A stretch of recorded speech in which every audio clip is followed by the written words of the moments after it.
గత 3 ఏళ్ల నుంచి కువైట్‌లో ఉంటున్నాను గానీ, నా రూమ్ ఎప్పుడు నేను యూట్యూబ్‌లో పెట్టలేదు. సోషల్ మీడియాలోనూ పెట్టలేదు. మా వాళ్ళు నాకు పర్మిషన్ ఇయ్యలేదు అక్కడున్నప్పుడు. నా వీడియోస్ అన్నీ చాలా వరకు డిలీట్ చేశారు.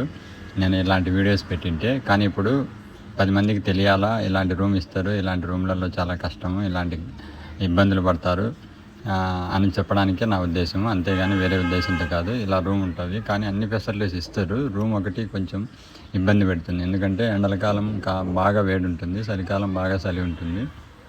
ఆ రెండిటికి తట్టుకోవాలంటే చాలా కష్టం ఇక్కడ. అది కువైట్లో ఉన్న వాళ్ళకే తెలుసు ఎంత ఎండ ఉంటుంది, ఎంత చలి ఉంటుంది అనేది. ఆ ఏసీ అయితే అసలు పని చేయదు. చలికాలం అయితే ఇంక పూర్తిగా హీటరు ఆన్లోనే ఉండాలా. ఎండలకాలం అయితే ఏసీ ఆన్లోనే ఉండాలా. ఒక 5 నిమిషాలు ఏసీ ఆపైనా ఇబ్బంది పడతాము. ఇలాంటి పరిస్థితులలో నా రూమ్ నేను ఒకసారి వీడియో తీసి పెడితే మా వాళ్ళు ఇంటి దగ్గర ఏది పెట్టకని చెప్పారు. అందుకని నేను ఇంటి దగ్గర ఏ వీడియోలు ఇంతవరకు అప్లోడ్ చేయలేదు.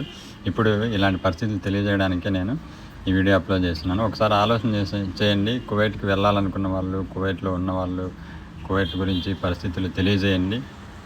అక్కడ వాస్తవాలు ఉన్నవి మాత్రమే చెప్పండి. ఎందుకంటే ఏవేవో చెప్పి భయపెట్టకండి. కొన్నిసార్లు మనకు మంచి ఇల్లు దొరకచ్చు, మంచి ఇల్లు దొరకపోవచ్చు. అలాంటి టైంలో మనం అడ్జస్ట్ చేసుకోవాల్సి వస్తుంది.